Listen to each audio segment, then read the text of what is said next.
خطے میں امن کے لیے پاکستان کی کوششیں جاری۔ فیلڈ مارشل سید عاصم منیر اور وزیر داخلہ محسن نقوی کا دورہ تہران۔ فیلڈ مارشل اور وزیر داخلہ کی ایرانی وزیر داخلہ اسکندر مومنی سے ملاقات۔ پاک ایران تعلقات اور باہمی دلچسپی کے امور پر ملاقات میں تبادلہ خیال۔ ISPR کے مطابق فیلڈ مارشل کا دورہ خطے میں امن و استحکام کے فروغ کے لیے پاکستانی کوششوں کا حصہ ہے۔ پاکستان مشرق وسطیٰ میں دیرپا امن اور استحکام کا خواہاں ہے۔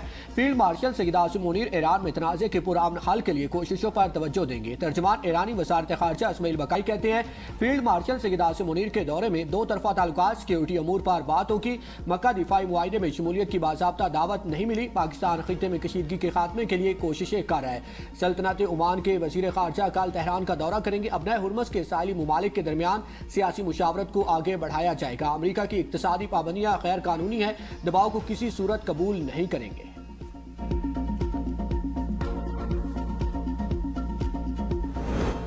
ایران مکمل طور پر تباہی کے دہانے پر ہے۔ امریکی صدر کا دعویٰ ٹروتھ سوشل پر پیغام میں کہا ایران معاشی طور پر بھی تباہ ہو چکا، ان کے پاس اپنے لوگوں کو تنخواہیں دینے کے بھی وسائل نہیں ہیں۔ امریکہ نے ایران کا انفراسٹرکچر بھی تباہ کر دیا۔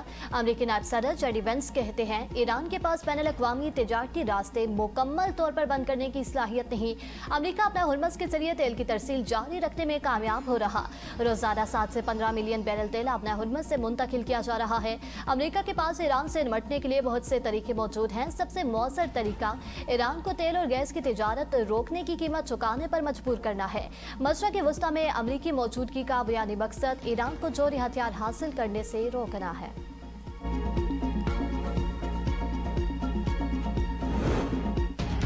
امریکہ کے معاشی ڈی ڈے کے خلاف ایران کے ابنۂ ہرمز بلاک کرنے کی دھمکی۔ ایرانی سلامتی کے سربراہ محسن رضائی نے خبردار کیا ہے کہ اگر صدر ٹرمپ کی معاشی جنگ جاری رہی تو ایران خلیج سے تیل کی تمام برآمدات روک دے گا۔ جو بھی ملک امریکی پابندیوں کی حمایت کرے گا ایران اسے جنگی اقدام تصور کرے گا۔ ایرانی حکام سے ابنۂ ہرمز کی صورتحال پر بات چیت کریں گے۔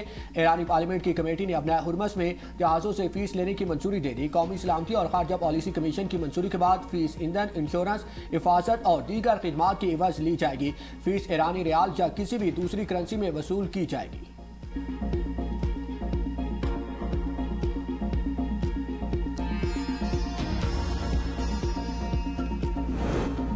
امریکہ ایران پر معاشی قیامت ڈھانے کے لیے متحرک۔ ایران کے خلاف اقدامات کسی مخالف ملک کے خلاف اب تک کی سب سے بڑی مالی کارروائی ہوگی۔ امریکی وزیر خزانہ اسکاٹ بیسنٹ کہتے ہیں یہ پابندیاں ایرانی حکومت کے خاتمے کا باعث بنیں گی۔ امریکہ کا مقصد ایران کے آمرانہ نظام کو برقرار رکھنے والے تمام اہم اقتصادی شریانوں اور راستوں کو کاٹ دینا ہے تاکہ تہران مکمل طور پر تنہا رہ جائے۔ ایران سے تعاون کرنے والے ممالک بھی پابندیوں کی زد میں آئیں گے۔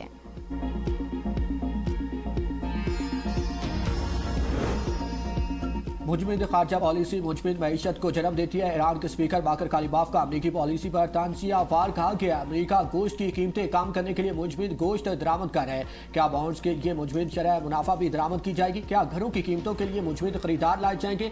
اجرتوں کے لیے مجمد تنخواہیں رکھی جائیں گی؟ واحد چیز جو حرکت میں ہے وہ ایران کا پلٹ کر آنے والا وار ہے۔ پاسداران انقلاب کے ترجمان بریگیڈیئر جنرل حسین محبی کہتے ہیں کہ امریکہ کا ایران پر نیا معاشی دباؤ فوجی محاذ پر ناکامی کا بالواسطہ اعتراف ہے۔ اگر امریکہ فوجی محاذ پر کامیابی حاصل کر چکا ہوتا تو اسے معاشی جنگ کا سہارا لینے کی ضرورت پیش نہ آتی۔ ایران کے پاس دشمن کی معاشی جنگ کے منفی اثرات کا مقابلہ کرنے کے لیے منصوبے موجود ہیں۔ پاکستان سالانہ اربوں ڈالر کا خوردنی تیل درآمد کرتا ہے۔ مقامی زیتون کی پیداوار بڑھا کر خوردنی تیل کی درآمدی ضرورت کم کی جا سکتی ہے۔ وزیر اعظم کا تقریب سے خطاب، کہا حکومتیں کسانوں کی محنت کو آگے بڑھانے کے لیے بھرپور تعاون کریں۔ یقین اور عزم ہو تو پاکستان میں زرعی انقلاب لا کر چند سالوں میں پاکستان کو خوردنی تیل میں خود کفیل بنایا جا سکتا ہے۔ زرعی انقلاب کے لیے عملی میدان میں کام اور کسانوں کی ہینڈ ہولڈنگ ضروری ہے۔ کسانوں اور ماہرین کی محنت سے زیتون کے شعبے میں شاندار مثال قائم کی۔ 60,000 ایکڑ اراضی پر زیتون کی فصل کاشت کی جا رہی ہے۔ زراعت کے شعبے میں غیر معمولی کامیابی انتھک محنت اور حکومتی سرپرستی کا نتیجہ ہے۔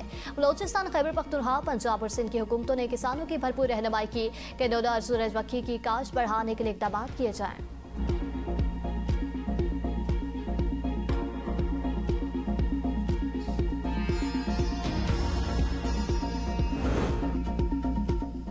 آزاد کشمیر قانون ساز اسمبلی کے نومنتخب ارکان نے حلف اٹھا لیا۔ چودھری طارق فاروق اسپیکر آزاد کشمیر قانون ساز اسمبلی نامزد۔ مسلم لیگ نون کے صدر نواز شریف نے منظوری دے دی۔ چودھری طارق فاروق اسپیکر منتخب ہونے کے ساتھ قائم مقام صدر آزاد کشمیر کا منصب بھی سنبھالیں گے۔ اسپیکر اور ڈپٹی اسپیکر کا انتخاب کل ہوگا۔ 8 مخصوص نشستوں میں سے 6 نون لیگ نے جیت لی ہیں۔ خواتین کی 5 مخصوص نشستوں میں مسلم لیگ نون کی 3 اور پیپلز پارٹی کی 2 امیدوار کامیاب۔ نون لیگ کی سیرش قمر، مریم زمان اور مریم ادریس کامیاب ہوئی، جبکہ پیپلز پارٹی کی فرزانہ یعقوب اور زوبیہ خورشید کامیاب قرار پائیں۔ زوبیہ خورشید اور رفعت عابد نے 5-5 ووٹ لیے۔ قرآن دازی میں زوبیہ خورشید کا نام نکلا۔ علماء اور مشائخ کی نشست پر نون لیگ کے پیر مظہر سعید شاہ کامیاب۔ ٹیکنوکریٹ کی نشست پر نون لیگ کے بیرسٹر افتخار گیلانی فاتح قرار پائے۔ اوورسیز کی مخصوص نشست پر نون لیگ کے عبدالرحمان بلا مقابلہ منتخب۔ 17ویں قائد ایوان کی نامزدگی کے بعد 27 اگست کو تقریبی حلف برداری ہوگی۔ قانون ساز اسمبلی میں نون لیگ نے مجموعی طور پر 31 اور پیپلز پارٹی نے 14 نشستوں پر کامیابی سمیٹی۔ عوامی دست و بازو کے اتحاد کے بعد نون لیگ کی 32 نشستیں ہوں گی۔ سندھ ہائی کورٹ نے میرا سالی کیس کی تحقیقات کے لیے جوڈیشل کمیشن تشکیل دے دیا۔ جسٹس عمر سیال کمیشن کے سربراہ مقرر۔ نوٹیفیکیشن جاری۔ کمیشن میراسا کی موت سے قبل اور واقعے کے ارد گرد کے تمام حالات کی چھان بین کرے گا۔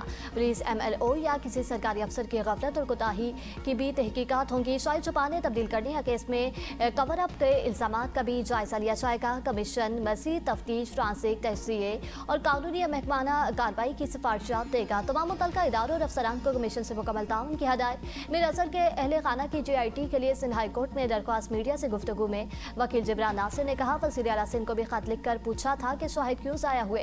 کیس کی تحقیقات میں شدید شکوک و شبہات ہیں۔ جیو فینسنگ کے علاوہ CCTV فوٹیج کی برآمدگی سے متعلق بھی اہم سوالات اٹھ رہے ہیں۔ جوڈیشل کمیشن سے اپنے حقائق یا فائنڈنگز دے سکتا ہے۔ اصل کام اور چھان بین تفتیشی اداروں کی جانب سے ہونی چاہیے۔ تفتیش کے ابتدائی مرحلے میں اہم شاہد کیوں ضائع ہوئے اور اس غفلت میں ملوث حکام کے خلاف کوئی کارروائی کیوں نہیں کی گئی۔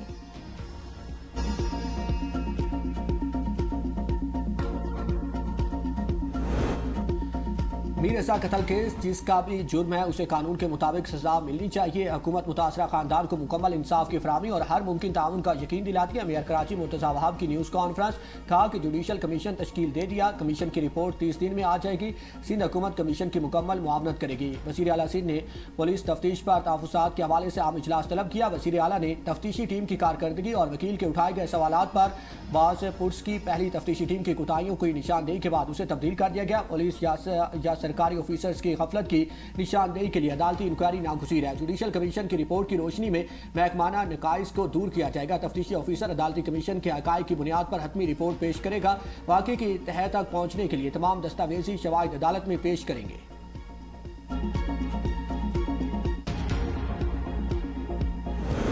راولپنڈی میں شادی شدہ خاتون ہنا جاوید کے قتل کی تفتیش میں اہم پیش رفت۔ گھریلو ملازم ذیشان نے ہنا جاوید کو قتل کیے جانے کا انکشاف کر دیا۔ ملزم ذیشان کے قتل کے طریقہ کار سے متعلق مختلف بیانات، کبھی اکیلے قتل کا اعتراف، کبھی شوہر فیصل اصغر کو ذمہ دار ٹھہرایا، تیسری بار مشترکہ قتل کا دعویٰ۔ ملزم نے پہلے بیان میں کہا تھا ملزم فیصل اصغر نے ہنا جاوید کے قتل کی مکمل منصوبہ بندی کی اور اسے قتل کیا۔ دوسرے بیان میں کہا میں نے خود اکیلے ہنا جاوید کا قتل کر کے لاش باتھ روم میں چھپا دی۔ تیسرے بیان میں کہا فیصل اصغر نے مجھے مدد کے لیے بلایا اور ساتھ مل کر قتل کیا۔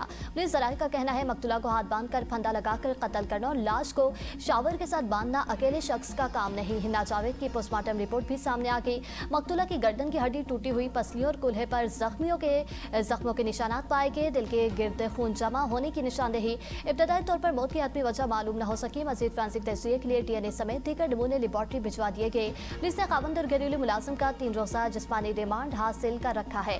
مقتولہ کا شوہر لیکچرز میں شوہر کے ہاتھ بیوی کے قتل کی ممکنہ وجوہات پر طالبات سے سوالات کرتا رہا۔ ویڈیو سامنے آ گئی۔